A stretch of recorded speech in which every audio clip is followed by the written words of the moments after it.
Gracias al conocimiento científico y a la tecnología, la humanidad ha resuelto distintas demandas de necesidades. El ejemplo que todos entendemos es, por ejemplo, las vacunas, que justamente nos alargan la vida. Toda tecnología, por más duro que pueda escucharse, implica la modificación y el desgaste, ya sea de la naturaleza, del ser humano, del medio ambiente, pero esto no tiene por qué ser malo realmente. Algunos avances generan miedo y rechazo, y muchas veces por ignorancia si lo pensamos a fondo, y por ende no son aceptados por la comunidad de manera inmediata. Claro ejemplo es lo que nos menciona Francisco Bolívar en su libro acerca de transgénicos, en el cual nos da una comparación acerca de la opinión acerca del público en general y un público científico. El primer ejemplo es justamente la gente que está de acuerdo en consumir alimentos genéticamente modificados, donde tenemos un 88% de aceptación por parte de los científicos y un 37% por parte del público en general. O por ejemplo, un caso que todos hemos escuchado últimamente es acerca de utilizar animales para la investigación, con el 89% de aceptación por parte de los científicos y el 47% por parte de los adultos. Me permito citar al astrónomo y divulgador Carl Sagan, el cual nos menciona que quien comprende tiene la mayor posibilidad de sobrevivir. Por lo tanto, yo, Ricardo Horta, le resolveré a Laida Espinosa algunas de sus dudas acerca de transgénicos que le pudieron surgir durante esta semana. Laida, ¿algunas dudas que tengas que te hayan surgido en la semana? Hola Ricardo, pues bueno, la verdad siempre he tenido dudas sobre los transgénicos, especialmente en relación con la seguridad alimentaria y los posibles efectos a largo plazo en nuestra salud y el medio ambiente. De hecho, hace poco leí un artículo publicado por Serani y colaboradores en el 2014 sobre la relación entre el consumo de transgénicos y el desarrollo de cáncer, por ejemplo. Entonces, mi pregunta es, ¿qué tan seguros son los organismos genéticamente modificados respecto a estos temas? Ok, primero que nada, tenemos un montón de agencias que se encargan de regular esto. Y no les conviene, evidentemente, que se les muera a alguien por no haber regulado bien un producto. Por ejemplo, tenemos la FDA en Estados Unidos, la EFSA en Europa, que justamente es como que se encargan de evaluar la composición genética y los posibles riesgos que pueda haber para la salud.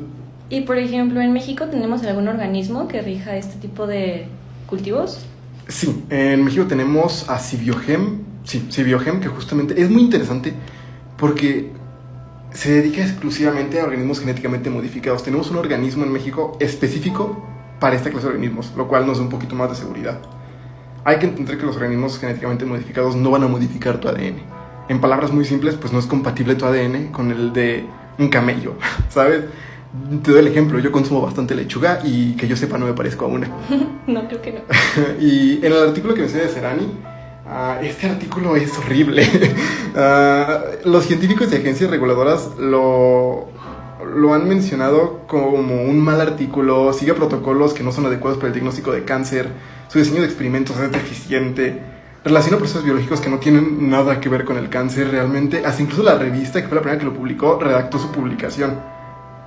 Así que realmente no veo realmente mucho sentido a este artículo.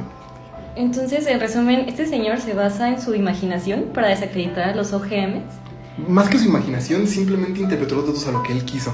Es como vio, ok, hay cáncer, hay ratones, hay organismos genéticamente modificados, todo tiene relación, cuando sabemos que así no funciona. Y además, justo lo que es, eran pruebas muy mal realizadas. Y también mencionas el impacto ambiental. Algunos cultivos transgénicos justamente están hechos para resistir enfermedades y pesticidas, lo cual va a hacer que utilicemos menos químicos, lo cual creo que evidentemente suena muy bien. Es más beneficioso para los humanos, más beneficioso para las plantas y para todo lo que lo rodea. Igualmente nos va a ayudar a que esos organismos se puedan seguir produciendo en situaciones difíciles o adversas. Wow, la verdad nunca había considerado esos aspectos. Igual es bueno saber que los transgénicos pueden tener un impacto positivo tanto en el medio ambiente como en la agricultura. Pero aún así, los transgénicos podrían causar la pérdida de biodiversidad, ¿no? Porque juegan, por así decirlo, con el ADN. Pues realmente me llama la atención que esa es la palabra juegan. Lo que dices de pérdida de biodiversidad, realmente no. ¿Por qué? Porque estamos creando organismos que son resistentes a enfermedades o condiciones de clima adversos, por lo cual estamos protegiendo esta biodiversidad. Y está científicamente probado que las técnicas de cultivo normales o tradicionales cambian cantidades de genes grandísimas, incluso genomas completos. Y en cambio, con los organismos genéticamente modificados son 1 a 8 genes como máximo. 1 a 8 genes, no es nada. Pero, ¿esto aplica a cualquier tipo de cultivo? Por ejemplo, en México el cultivo de maíz transgénico ha sido prohibido por ese tipo de preocupaciones, argumentando que contamina los maíces nativos por medio del flujo génico de los granos de polen. ¿Qué tan cierto es esto? Ok, primero que nada, déjate corrijo, contaminar. Contaminar es una palabra que suena muy peligrosa y si la escucha alguien obviamente se va a espantar, pero realmente contaminar en este tema, o como lo me quieren mencionar, es como a poner ADN que no es del maíz. Sabes que en México tenemos muy arraigado el maíz en nuestras raíces, en nuestra cultura, y no queremos como contaminar este gen que es milenario con otros genes nuevos, pero no por contaminar significa que sea malo. ¿Me explico? O sea, que se mezcle con otros genes, vamos. Exacto, pero realmente contaminación suena como una palabra muy mala para lo que realmente es. Y en cuanto al flujo génico por los granos de polen, esto ocurre siempre. Ocurre con las plantas tradicionalmente, pues simplemente como se cambian la transferencia de padres a hijos. Es como funciona. Ah, ok. Y es un proceso natural, ¿ok? Y esto, si es que sale una planta que no queremos, no nos interesa, la puedo seleccionar como se selecciona la naturaleza, ¿sabes? Si quieres una planta que no nos interesa, esta se quita, se corta y ya. Y en segundo lugar, la transformación que nosotros hacemos, la horizontal, la que es por material genético mediado por virus o por otras bacterias, sí puede ocurrir en la naturaleza, pero es bastante extraño que ocurra. Realmente, y si ocurriera, los genes que nosotros metemos es para resistencia a antibióticos, herbicidas, a insectos, lo cual yo creo que no es nada malo que por accidente, si es que eso llega a pasar, que realmente es algo que es extremadamente extraño que pase, que tengamos genes que nos dan estas características. Entonces, no hacen daño para nada. No. Bueno, la verdad, no tenía idea de lo benéficos que pueden ser los transgénicos en tantos aspectos de nuestra vida. Incluso es triste, ¿no? Además de preocupante, que haya tanto rechazo en torno a este tipo de cultivos simplemente por no informarse bien o por no entender del todo los datos científicos que nos presentan.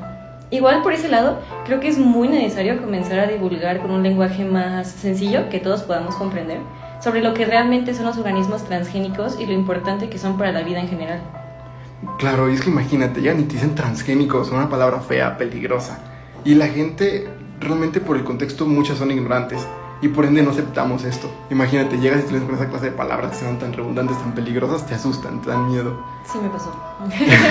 Entonces, por lo mismo, la idea es esto: contártelo de manera simple, sencilla, en la que todo el mundo lo entendamos y empezar a divulgarlo. Que todo el mundo lo escuche y que le parezca algo normal y que aceptemos a la ciencia como lo que es y como todos los beneficios que nos puede dar. Pero bueno, finalmente te agradezco por tu compañía y por las preguntas que trajiste para esta semana. Gracias por responder estas preguntas.